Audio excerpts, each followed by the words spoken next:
Big a major part of that, of course, is just understanding your surrounding in your areas and knowing kind of what barriers, right, that your clients are dealing with. And so, in my work right now, I am tasked with putting together a regional housing coalition. So we all know that there is an extensive housing crisis that we're in Charleston, in Berkeley, in Dorchester County, but also that's nationally, right? But I always tell people when Charleston does one thing, the United States can do a whole completely different thing. Charleston is just so unique in our specifics. So I want to really take a minute to share with you all um, just some information, and I will give you an opportunity to ask me any questions that you may have from me and be able to provide just some information for you. So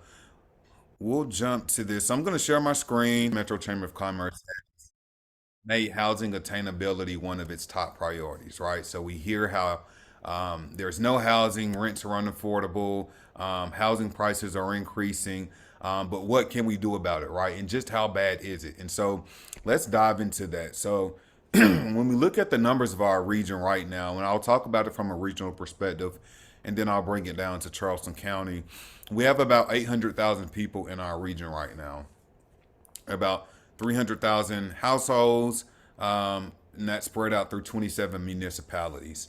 We have a steady economic growth of about 2 to 3% per year. So it's expected by 2030 that we're going to reach a million people within our region, which is awesome for us, but it's not awesome if we have housing issues. Um, so just our economic growth, right, from 2010 to 2019, there was a 30% increase in employment growth, which says that, hey, we're thriving as an economic economy. We have over 400 employees across the sectors. And our medium average wage in Charleston Metro, and that's the Tri-County region right now, is about $19, $20 an hour. Charleston's population grows 3 times faster than the United States population. Okay, and so that puts some perspective into the housing crisis that we're in, the shortage of housing that we have. And while we're growing fast, housing remains the single greatest expenditure for all regions in our area. All right, and so a decade of population growth in our region has strained our housing market. And these things happened even pre pandemic. All right. So America's current housing shortage isn't just a consequence that was brought on by the coronavirus. It's an issue that has been exacerbated due to the underproduction of homes that we need. Right now, it's estimated that number now is about 5 million units nationally that we're short in. And so, looking at our numbers as a region, right now we're just going to simply talk about owner occupied housing. So, these are people who have bought a home, right? If you look at the percentages, 79% of people who earn less than $20,000 spend 30% or more of their income on housing. All right. 51% of people who own their housing, right, who make between $20,000 and no more than $35,000 spend more than 30% of their income on housing. That number increases. So 41% of owner occupied housing units from people who make between $35,000 and no more than $50,000, they're still spending more than 30% of their income on housing. So let's look at renters. All right. So as you see, the percentages increases as renters. So with those same income brackets, 93% of renters who earn less than $20,000 spend more than 30% of their income on housing. That number goes to 86% when we look at income brackets from 20,000 to less than 35,000. And then another 67% of renters are spending more than 30% of their income, even when they're making between $35,000 and $50,000. And so what we know is that there's an issue there. So attainable housing versus affordable housing. When we talk about affordable housing, typically you're looking at housing that is in an area medium income of no more than about 60% of what the area medium income is. And so if we're looking at the area medium income for Charleston County, we're looking at about $51,000 based on HUD's numbers from 2021. When we look at attainable housing, that's a more inclusive term. And we like to use that term when we talk about housing from homelessness all the way up through affluent homes. And so we know that there's an issue not only at the bottom from that 0 to 60% AMI gap, but also there's an issue at the top. So for those affluent homes, right? So in our studies, we've just learned that there are not enough units. There's just a shortage of supply and demand. So just looking at this breaks it down by county. And this is a portion of homeowners and renters spending more than 30% of their monthly income on housing. And so you guys see what those numbers are. Okay. And you start to talk about community influence. You talk about community organizing and really getting buy-in. Even in my work, as I did with Metanoia, we work with students. These are things that you have to consider when you really start to think about how can we really engage parents, even just in school, right? Even within our program, which was after school, we have to take these things into consideration.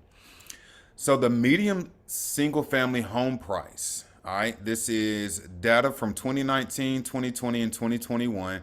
And as you can see in each county, the home price continues to increase. And these are not anything that you don't know, I'm quite sure.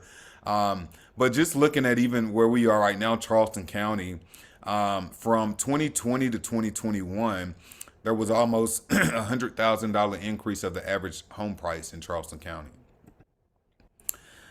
If we look at it, homes remain on the market right now for about 2 weeks.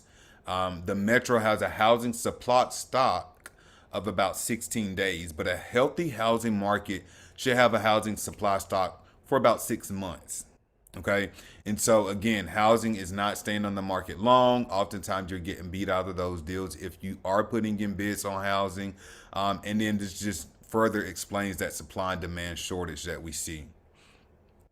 And so as we look at kind of medium single family home prices, this gives you an idea, right? So we said the average wage in Charleston County right there is about $19.80. Okay. But this gives you kind of an idea for the regional housing affordability, right? Firefighters at about 15, teachers at about 20, service industries at about $9, administrative assistants about 14 bucks. Police are about $15. And these are numbers that were pulled from 2013. But I can tell you now that even as we look at firefighters and police officers, those numbers now are about $20 an hour, right? So not much has changed in the income of people within our region earning money. So looking at Charleston County's housing and transportation costs, if you look at these numbers, this number right here in the blue, this is about what people are spending on housing. This is about what people are spending on transportation. And so right here is what families are having to deal with. And oftentimes, you look at that and it's like, oh, it's almost a piece of the pie. But then you add in a mom who has 2 or 3 kids, who has to not only look at housing, but look at the ability to raise her kids, the ability to provide for her kids. And all of these things impact the housing crisis that we're in. So looking at where we are, what is the need? There's an estimated that by 2040, there will be about a 35,000 unit shortage. Right now, there are only about 9,000 legally restricted attainable housings within our region. And so if we look at legally restricted attainable housing, oftentimes you're talking about housing authority. You're talking about programs like Metanoia who have specific numbers and measurements on the rent that they charge. There is about a 10,000 unit deficit between the Tri-County region for families who earn less than $35,000. And so what we found too as well is that there is a undersupply, as I mentioned, at the bottom, and then there's an undersupply at the top. And this is for not only ownership, but this is also for rental housing. And so there's a heated competition in the market between what's available.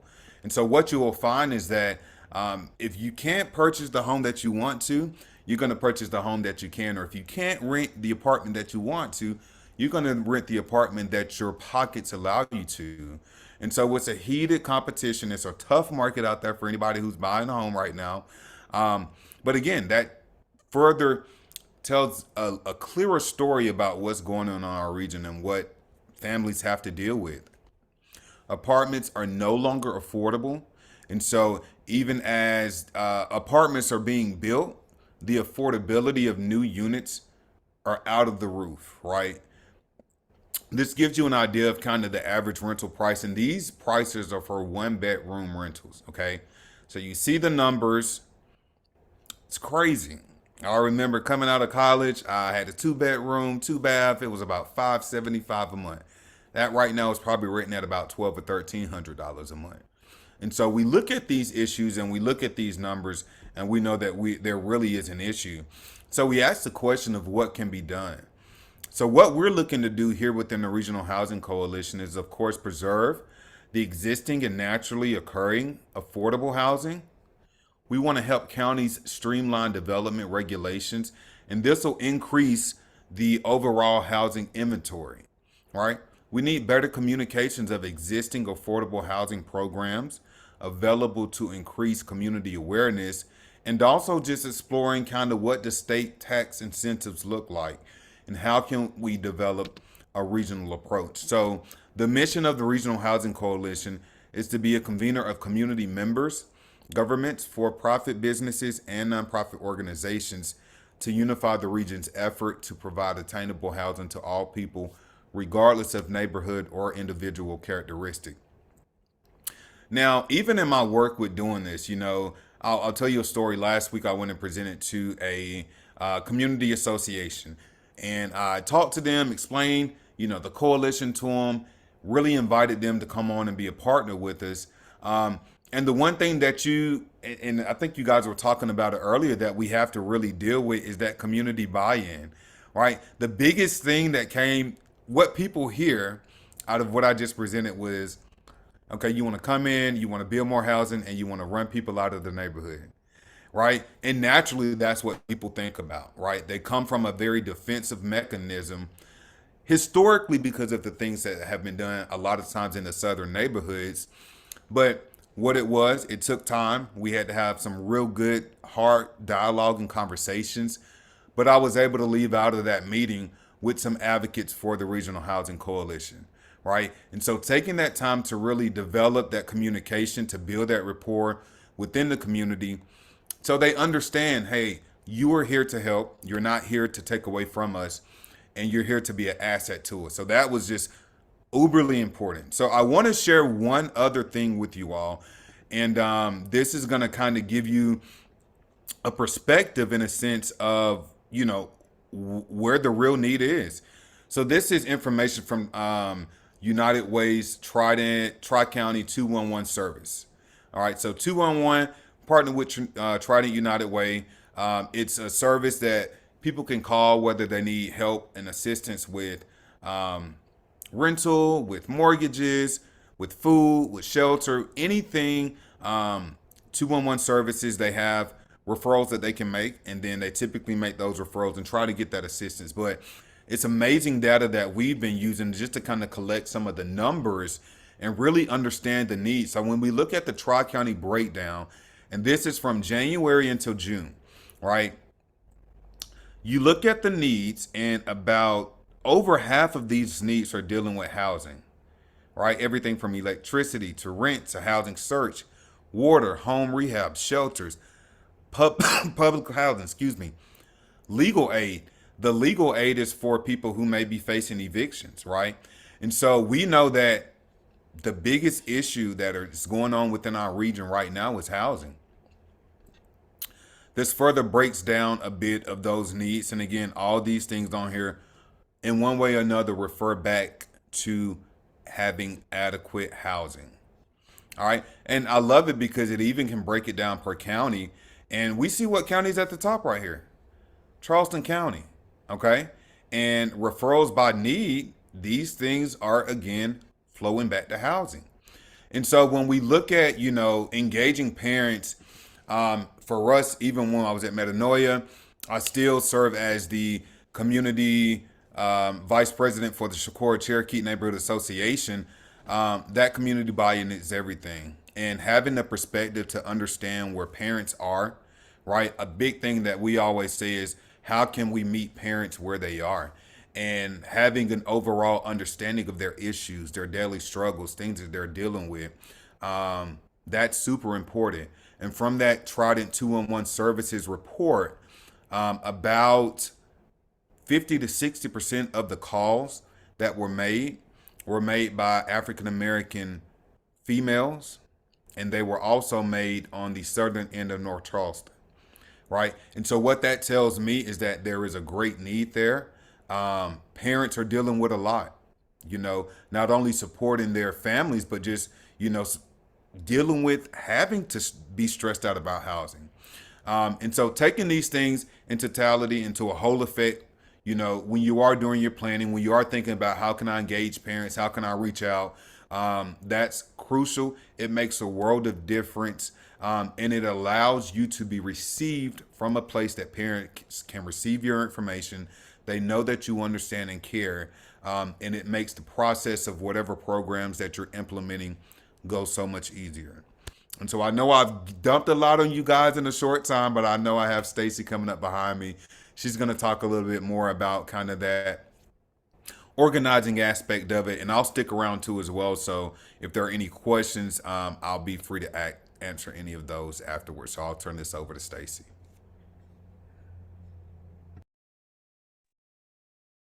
Awesome. Thank you, Craig. So welcome, everyone. I know a few faces, so welcome, welcome. I won't be before you all long.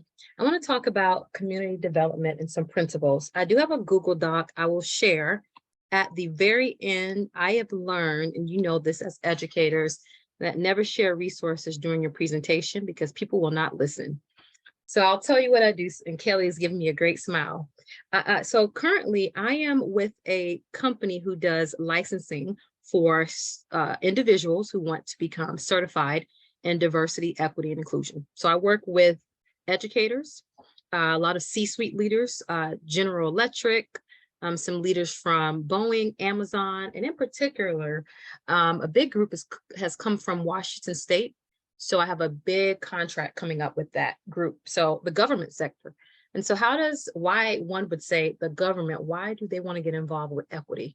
One, there's a litigious reason. People know that brand recognition is important, and that if we don't put the dollars to be proactive, we will have Title VII, we'll have EEOC complaints, we'll have a gamut of issues if we don't get ahead of making spaces more equitable. Before we begin, you all should know this, so I'm going to assume this and I'm going to say this, that equity is beyond race and gender. We know that, right? It's beyond race and gender. There's every other ism that we're battling. We want to make sure spaces are equitable and there's a sense of belonging. I would be remiss not to thank Ms. Johnson for having me, and her time spent with you all, I'm sure, was amazing. I heard had a chance to sit in with Attorney Brown, who has done a lot of work in the Charleston area, and he's an astonishing individual along with Ms. Johnson. She pours her heart into this, and she's not always giving her flowers. So if we can take a moment to thank her, throw some emojis at her. This is her last night. Thank you, thank you, thank you, Michelle. You rock. You know, Lisa is a fan. I am a friend, Craig, and you have so many other new fans to join. I do believe in giving flowers. Because I'll tell you all, I'll share this in the space because it's a safe space, right? No space is truly safe. I'll say a brave space. That's my mantra. Brave space poem, there's a poem by Mickey Scott saying that spaces that are brave are resilient. They're not perfect. There are no perfect spaces. There's no perfect classroom. There's no perfect marriage. There are no perfect children, as you all know. But we want to create a space where we can hold real conversations. So in the moment of transparency, I just lost a brother 2 weeks ago. And I'll tell you, it changes your perspectives. Really, it changes it immediately when you lose a family member so close. When they die suddenly, they transition. So I want to give her flowers. So Mr. Logan spoke about housing crisis, and I'm sure you all know, and as educators, it's impacting you all the most. There's been some wonderings and conversations that Mr. Logan will have regarding educators. He's an ally for you all. So there may be some housing that the district may possibly build for you all in the future, possibly. One teacher said in the comments, why build houses? Why not increase salaries? Hey, Can you do both? Let's eliminate this dichotomous thinking, right? Let's do both and create affordable housing and increase salaries. I'm here to talk about community development. Can someone tell me, and if you get this right, I will personally see that you get a gift from me. You all have seen a prime example of community organizers in front of your face that impact you all.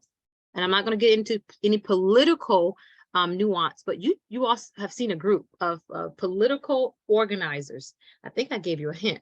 Can someone name the group that's going to impact you all in particular and students and the community that just, Lisa said it, so I owe you. Can you unmute? And again, I don't want to get political. Yeah, I don't even want to give them their props. It's the Coalition for Kids. And absolutely. So we have a majority of, and again, I don't want to get into any political nuances, but you have some new members to your board. And that's a group of parents, mothers band together during a lot of crisis, and the people spoke. Not my opinion doesn't matter. And honestly, the majority vote. We're in a democracy, right? They're there. We have to, I know the thumbs down, I know. But this is the power of community organizing. Do you understand that? I have goosebumps for better or for worse, but we are here with a group. They're leading how we are going to govern schools, right, Lisa? They're going to lead how decisions are being made. And if we have equity-based programs in the next foreseeable future, some opinions are saying that we may not have equity-based programs. There's a lot of nuances around critical race theory because people don't understand it, right? Versus thinking about it from the institutional standpoint, how it impacts the way we healthcare systems, institutional racism, and they are not understanding that there's a duality. You can have a racist system and you not be a racist person, separating people from the institution. People who the systems are created by people, right? But if you could separate them and say the education system has some roots in racism because we have a system that is not always equitable. That's all racism is defined as. So we want to understand that equity is beyond gender and education. So I don't want to get on the equity-based tangent because this is the work I do. I'm also an independent contractor. I have I'm working with an engineering firm and a group of a conservative school, much like Portugal, for about a year. So I am here to be an ally. I am currently also working with Portugal. I have some good friends there. So I'm able to hold space beyond ideology and political, because if you're going to really get to equity and inclusion, we have to be open-minded. So we have to honestly give moms, the mothers of liberty, a chance, y'all, because if we don't, we got to do with, right? We got to work with people. That's just my 2 cents. People are not as open as I am. It's going to behoove us to be open-minded around the work because we can't get forward. So community organizing, we have a great example in front of us. Again, for better or for worse, I'm going to define community asset-based building. So it's a bottom up. It's how we strengthen communities, how we recognize and harness existing assets. So we saw it play out before us in the elections, right? Harnessing assets. They were able to galvanize a group and win, honestly. And so we know that community organizing is important. One of the educators mentioned that she's doing an action project with a colleague and she needs to get buy-in, and that's important. So as someone deemed as a founding staff member at Metanoia, I spent 16 years of my career there. So a very long time. And 3 things I have learned really, I want to leave with you all are 3 things. I'm going to share this document. 1, meet people where they are. Mr. Logan mentioned it. Do with and not for.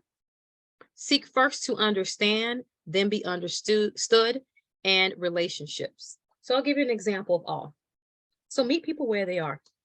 Well, the North area has a high percentile of child poverty, social economic disparities, educational gaps. And what most of the schools are dealing with in the Shakur Cherokee neighborhood, Much like Morningside and Shakur Elementary, the schools are failing, right? The teachers are overtaxed. They're my friends at this point. I've worked with these educators for 16 years. So many different leadership changes, from Camille Hendricks, who is one of the original principals there. Blonde woman who has showed up every day and commuted every day from Mount Pleasant to show up at the Shakur Cherokee neighborhood. Should we not give her a chance because she was born into privilege? Absolutely not. She was an ally, and she is an ally, and someone I call a mentor. Do you understand how meeting people where they are is important in the work? Same thing for a parent. So there's a parent, I won't call her name because she has some grandchildren in the district currently. You may have educated them, is dealing and grappling with drug addiction. The neighboring school, Shakur Elementary, was slated to close. If you all have heard that at any point, please give a thumbs up. About 5-6 years, exactly. Yep, thank you, Phil. And so this parent, and I have witnessed this along with the CEO, Bill Stanfield, we helped work with her, helped harness her gift, do with and not for, and she was able to get petitions and signatures for us to take to City Hall. And now we have a new Shakur Elementary with the help of this parent. This woman was labeled as a what, right? Misfit because of drug addiction. You see the power of doing with and not for? I'm not originally from Shakur. Miss Camille Hendricks was not, and nor was most of the teachers, right? The data is pretty high about our teachers coming from different states, really super high. I don't want to quote now because, as Craig has given an example, this area has been kind of infiltrated, and I'm part of the infiltration with outsiders, right? And so with that being said, Charleston is all one Charleston, right? And so teachers are well-intended, as I am as a community organizer, but we need to have a voice at the table when we're going to City Hall. I'm gonna paint a very vivid picture. She had no teeth, reeked of just lack of body hygiene, was able to show up at City Hall. It wasn't my job to say, go put a suit on. Who am I? Meeting people where they are. So if you have a new initiative, make sure, one, you're doing surveys, you're holding community listening sessions. Lisa was a part of a community listening session. We did a couple of them in D3 and 23. That's important. So the first principle, do with and not for. Before I move on to the next principle, can anyone give me an example of do with and not for in your classrooms? I'm just curious. I am a fan of educators, close friends who are educators. So I just want to know that I know there's good in the world. Give me an example. Someone please help me because I'm grappling. There's so many changes happening and I know we're in a good space. Do with and not for. Any examples in your classrooms or you've witnessed?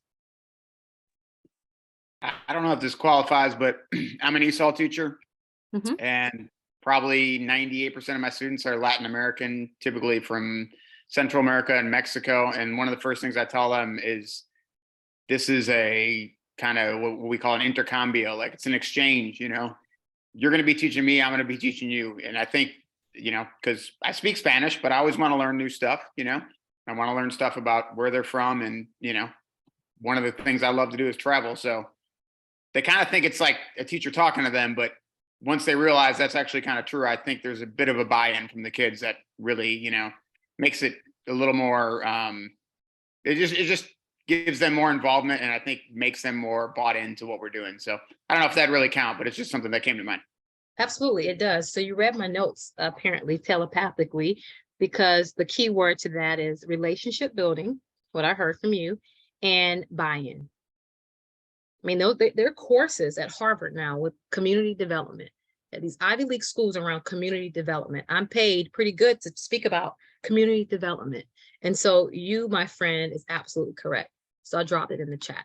The next fundamental principle I want to speak about is meeting people where they are.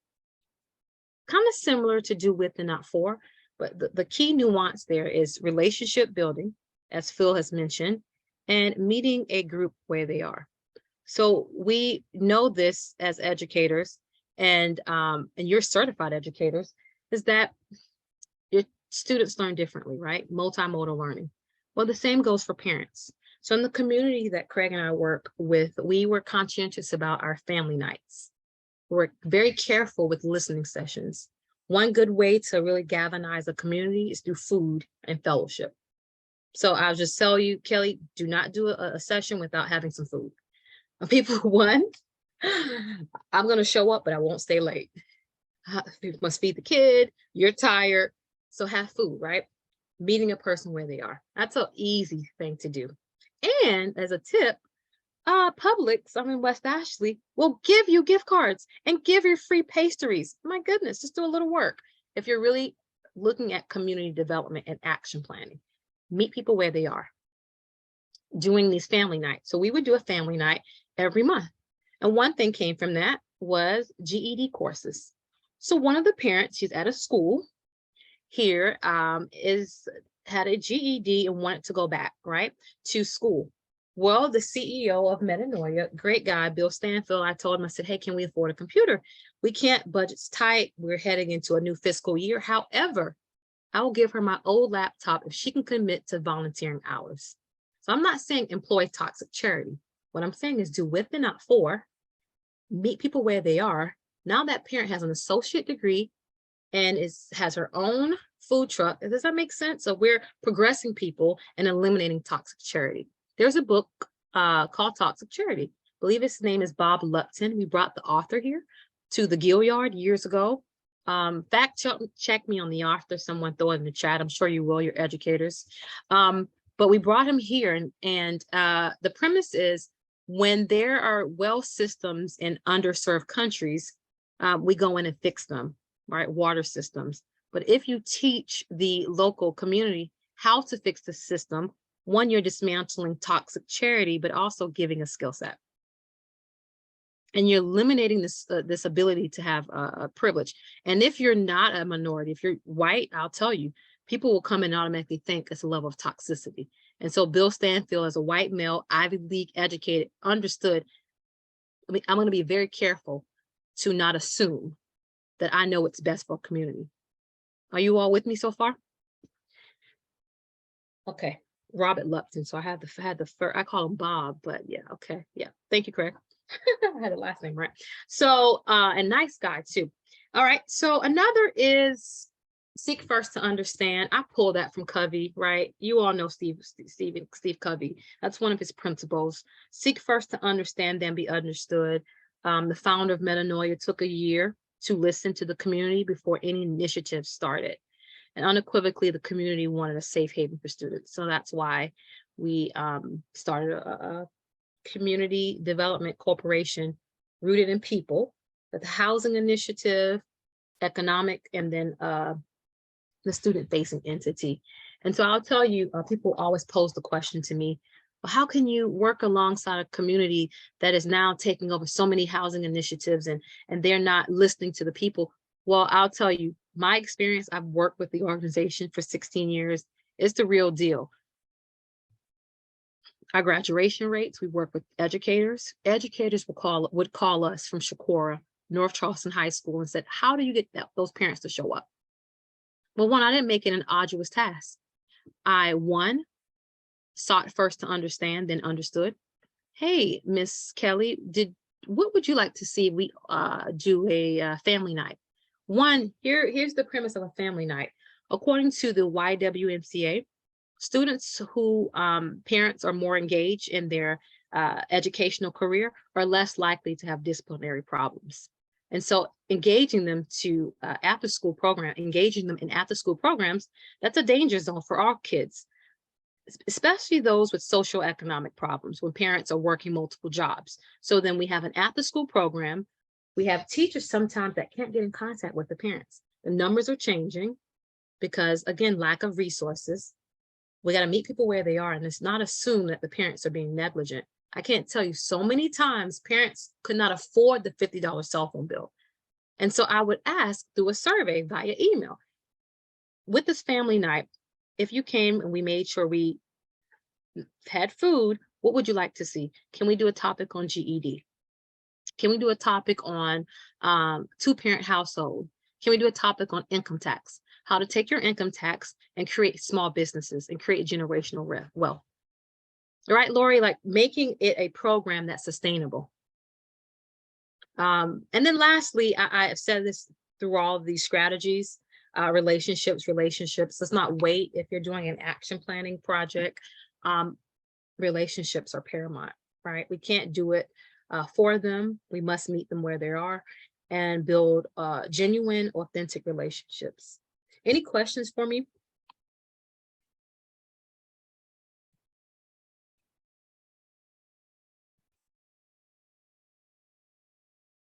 And what I will say too, I know as we maximizing this moment of silence while people are processing, we did a lot with the community, as in lowering the speed limit.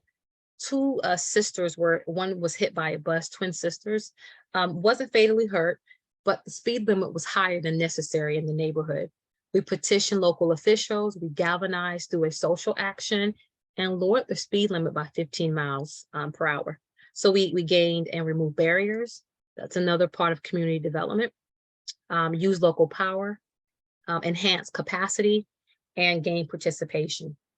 And all of that was done through a nexus. This is a new term that I speak to in terms of educating executives. This term is called cultural humility. I can't do anything without cultural humility. Have you heard this term before? The ability to be open, self-reflection. So I push executives. I can't come into your organization if you as an executive don't have a level of cultural humility. You're a bar setter for Amazon. You make $250,000. And if you have me come in and speak, I can't do it if you're not open. Are you going to be able to be self-reflective and be a lifelong learner and have institutional accountability that women still don't make the same as men right now? And do you have empathy? These attributes are muscle, right? We have to work at these. You're not born with them. Sorry, Brian, we have to work. I'm not, Laura's not, Michelle's not. There's a work in progress for me to be open and self-reflective. And so all this work is done through this cultural humility lens. Any questions or wonderings that you may have for me? One thing I want to make sure that I point out too is that with project or action planning eventually goes into project management, which is what I stated a little while ago. And so project management is the ultimate goal, because once you're at project management, the nuances of sustaining kick in, okay?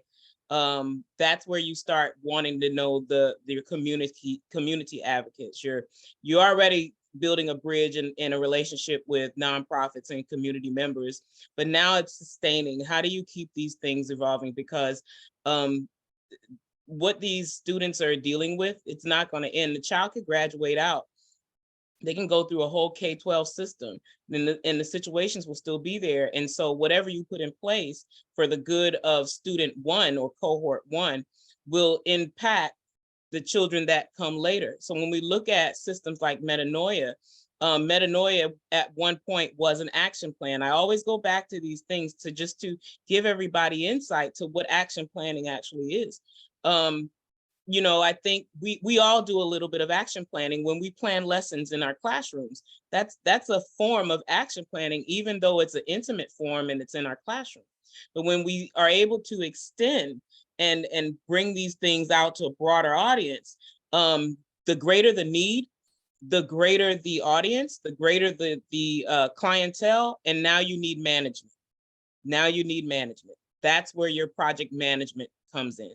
So don't ever think, so what I'm saying here again, my encouragement is for you all to take your action plans, and you might say, well, I'm doing it for the class, I'm just dipping my toe in the water, but you might revisit it years later and say, hey, this is something that I can actually see being helpful to students 5 years from now, especially if you're in another role, right? And you get the chance to exercise that or your idea.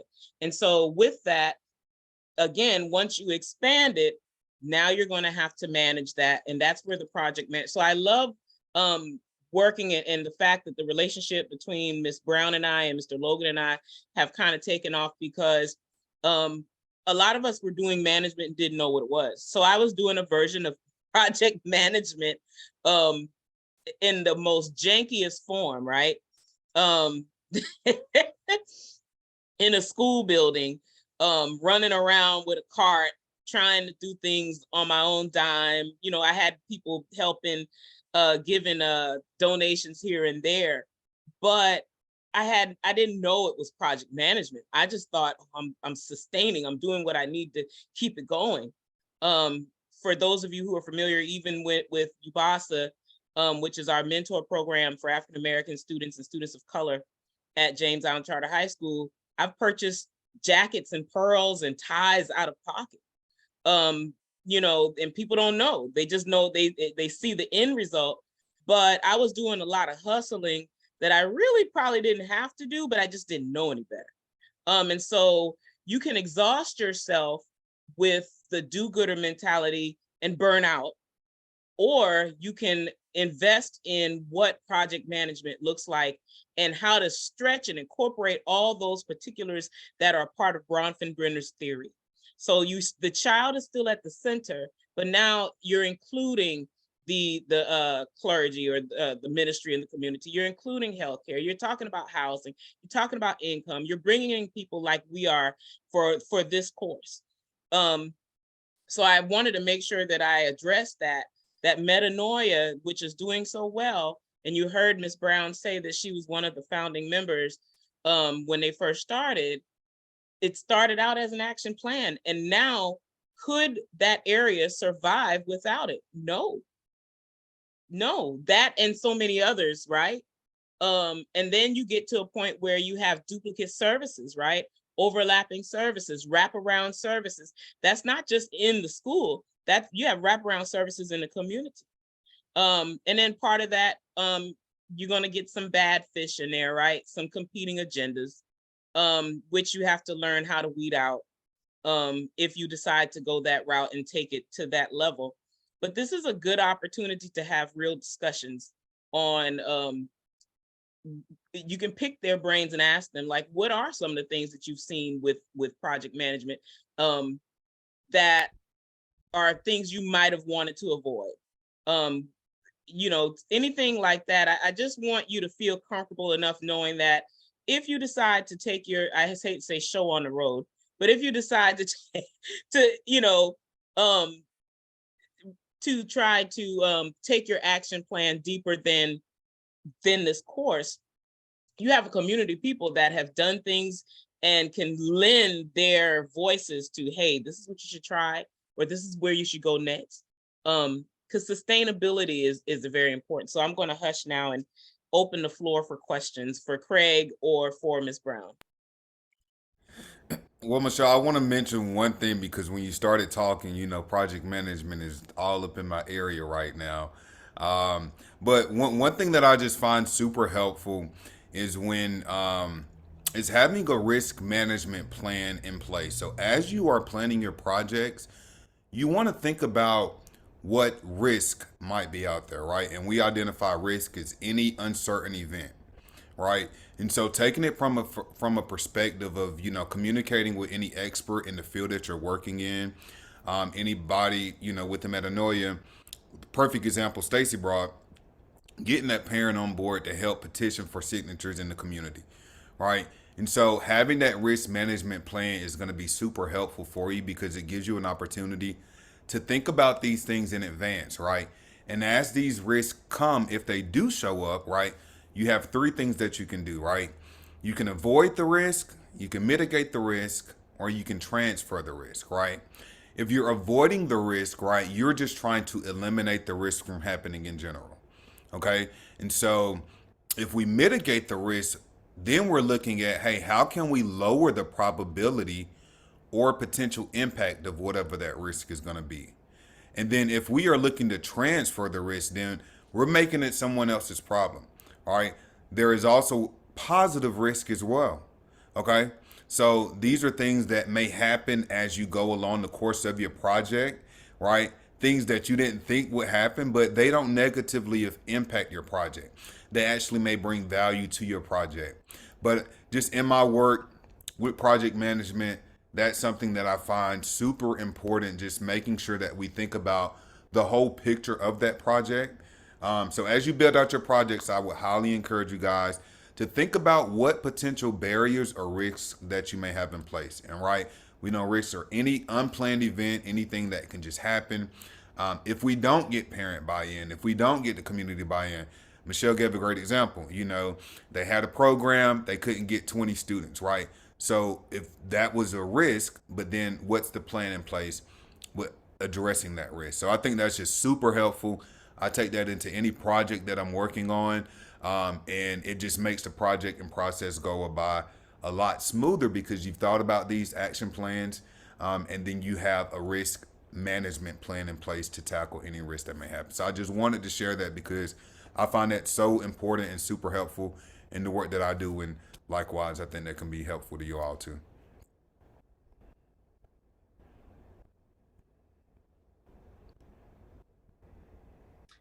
I wanted to say that, Stacy, it's great to see you. Absolutely, likewise. The work that you all were doing at Chicora, I think that the original idea with Burke and Burke Middle was to do that kind of work.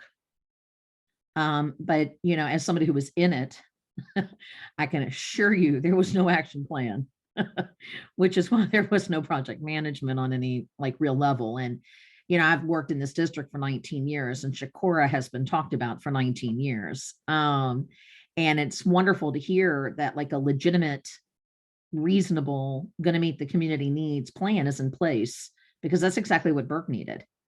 And, you know, we all know from working in schools that they're very specific to their communities. I always find it very interesting when people outside of the community think they're going to fix the community problem, but they don't include anybody from the community. So I'm ecstatic to hear that, because that area and those children deserve that more than I can even put into words.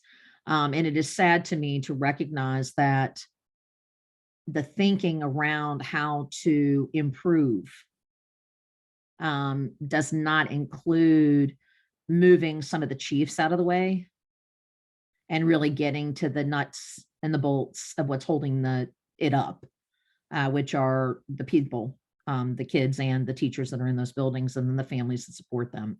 So I just think that's phenomenal that that's going on. And I hope, it's sad to me that it takes that and that it has to happen on a school by school level.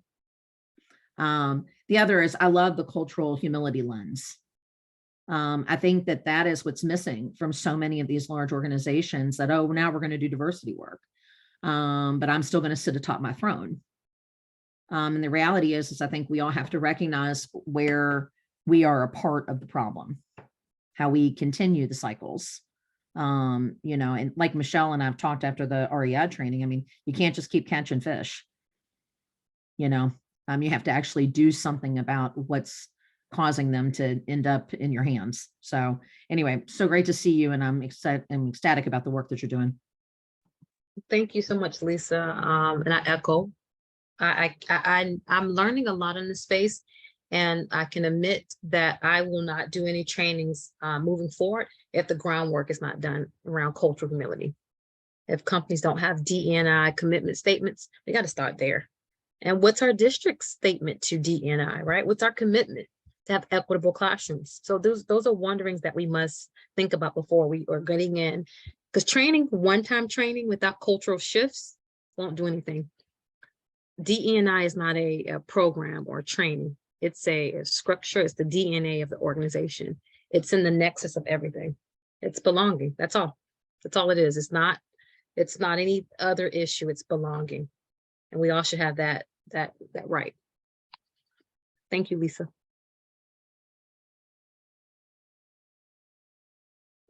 And to Lisa's point, there's a term for that where you were talking about sometimes people not soliciting help from the community because you think you know what is best, and even people in the community a lot of times don't know what is best. There's a term, borders created by settlers. I'm gonna put that borders created by settlers, is, you know, you're in a community, you're settling, and then also creating the measuring stick, the parameters, what are the expectations, and you're really not honestly in a position to do that. I can be transparent and say, even moving home, I am a native of James Island, complete, you know, born, raised, left here to go to school, moved back 8, well, maybe 9 years ago now. And when I left, James Island wasn't a charter school. We were an island school. Everybody knew everybody. We went to school together from elementary to church. Everybody worked on James Island, or you might have been fortunate enough to go work on Kiowa. But other than that, if you couldn't, you worked at McDonald's when it had a playpen, McDonald's Playland right by the road, the highway, and Arby's and all these things. And so moving back, James Island was charter. And so although I am from this community, I had to relearn the dynamics of the school, because not every child was a community child. There were children that were coming to James Island charter who lived in the North area. And so there were certain things I didn't know about the North area, because even though the North area is 5 minutes from James Island, depending on how fast you drive, and if you take the connector, on a good day, that's still a whole other culture. Whereas when I grew up here, the North area was all military.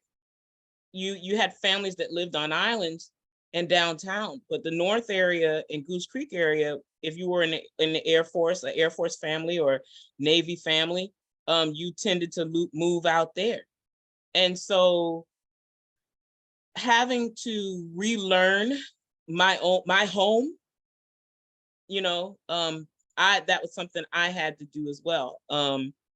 And so I just want to put that out there, that you don't feel like, you know, if you're jumping in. It's something we all have to take into consideration with learning the environment that we hope to serve and to assist. Thoughts. I want to say this too. I thank you, Mr. Logan, for the data that you shared, because I think it brought it to life for everyone when we're talking about homelessness and poverty and housing. Just saying it alone on the surface, I think folks are like, well, what does that have to do? But when you unpack, people don't feel good if they don't know where they're going to sleep at night and how they're going to live. And if, you know, they're going to be evicted, and that trickles into the child and what's important and what's the priority and all those things. So thank you. I want to make sure I tell you that for unpacking all that data for us. I think it was insightful. And it's definitely going to play a role in how we look at action planning for various areas, and what might work for Johns Island may not necessarily work for someone who lives in the North area or lives on James Island or whatsoever. Or if it's a charter school, or if it's SOA, where you have people coming from various communities, you don't have to just learn about that one area where the school is positioned. Now you got to learn about all the areas where the children are actually coming from. So thank you for that. Yes, ma'am. And I'm going to drop a link, excuse me, to the Housing Coalition. Again, it's a all-inclusive membership.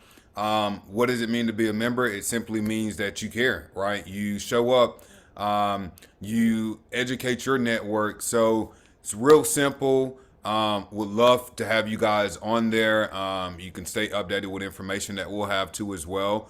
And then also I will leave my email in the chat also. So feel free to reach out to me if you have any questions or want any further explanations around anything. I'd be more than happy to share that. But thank you so much for having me, Michelle. Mm-hmm. And Ms. Brown, if you could also put your information, because she didn't scratch the surface of everything that she knows.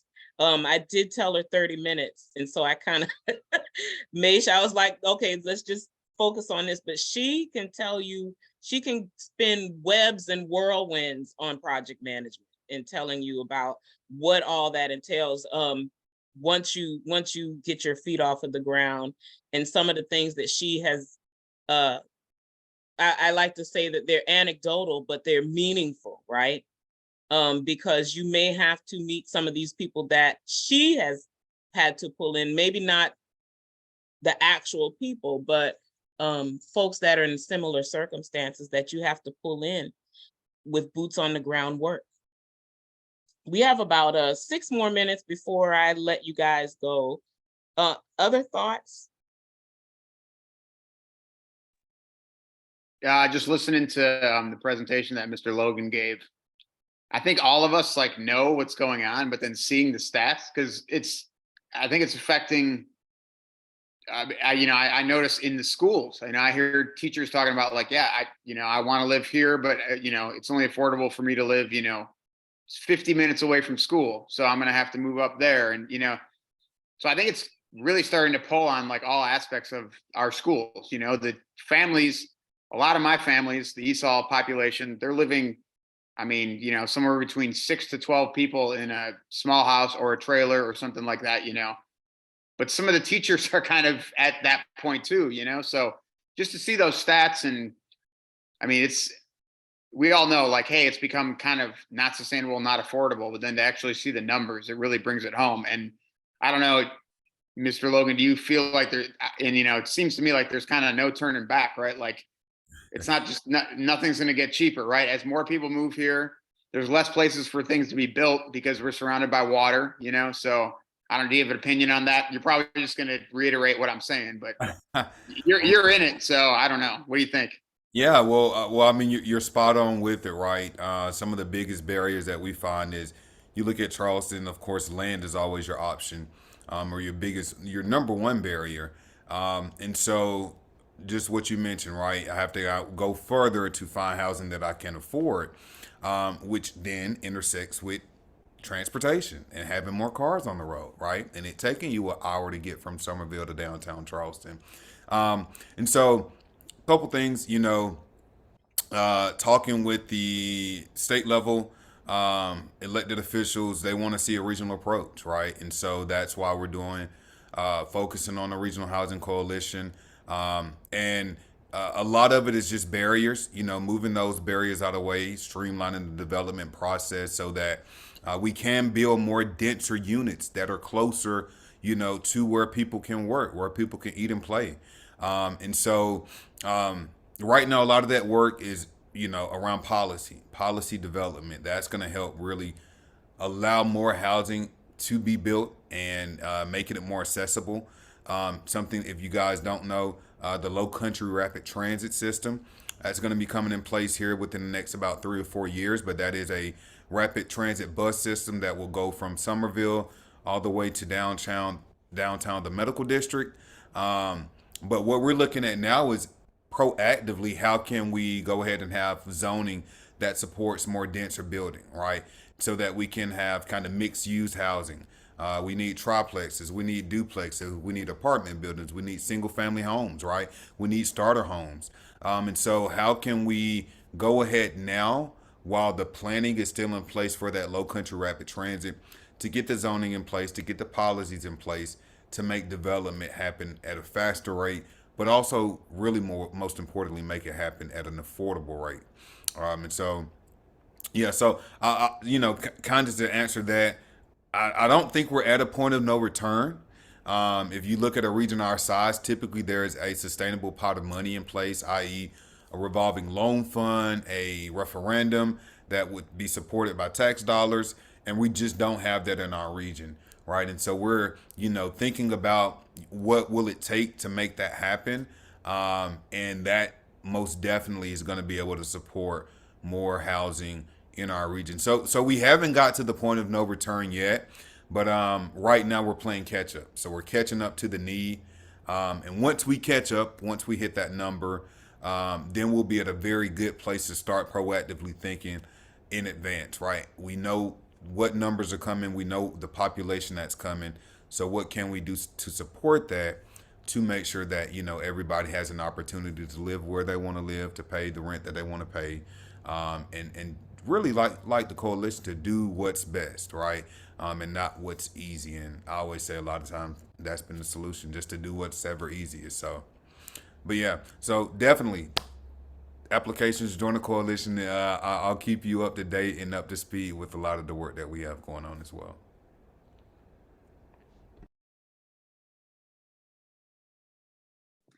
I'd like to ask you a question, Craig. So when you looked at Mount Pleasant's development, like Ivy Hall was a teacher, fireman, policeman community.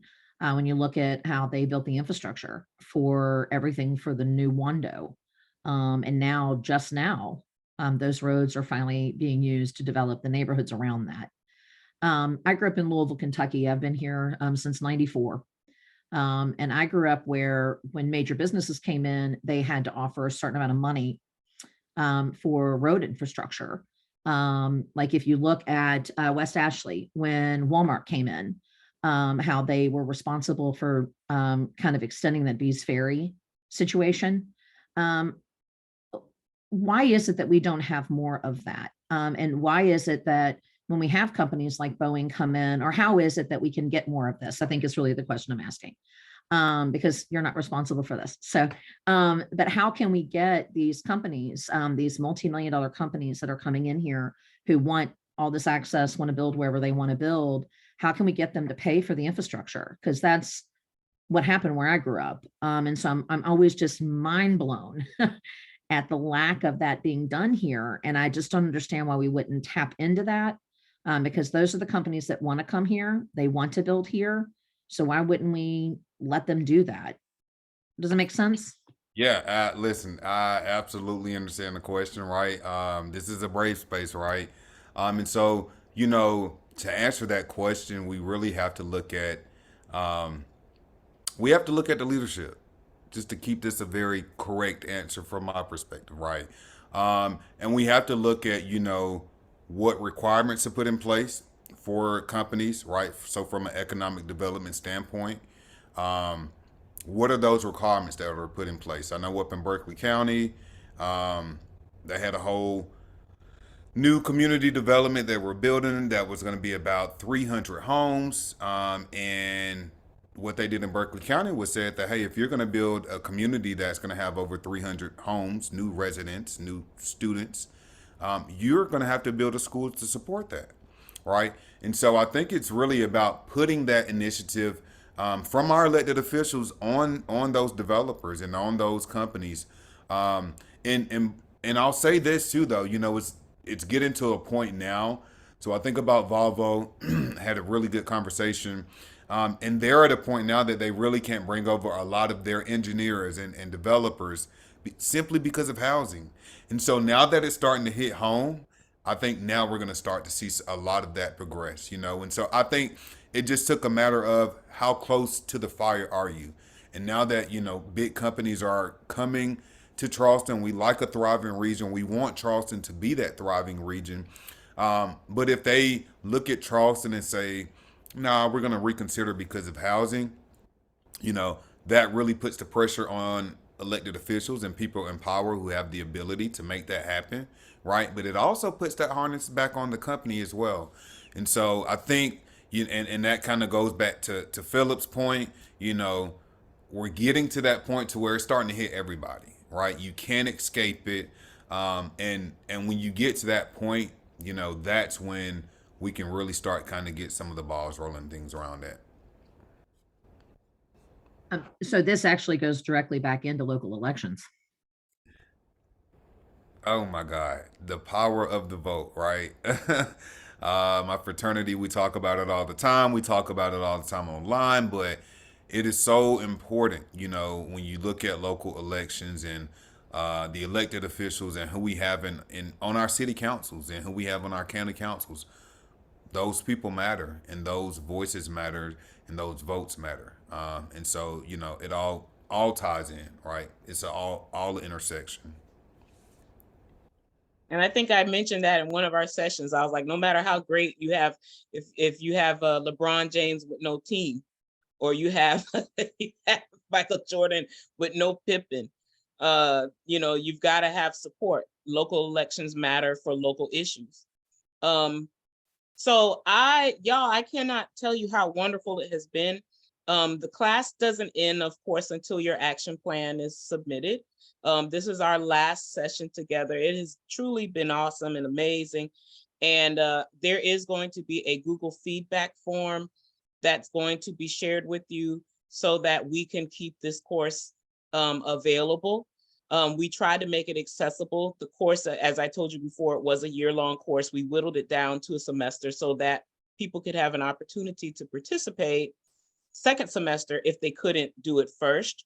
We're also looking to, it's slated to have a course in the summer, but that course, of course, will be faster than this one. Not sure how that's going to happen yet, but but that's what we've talked about.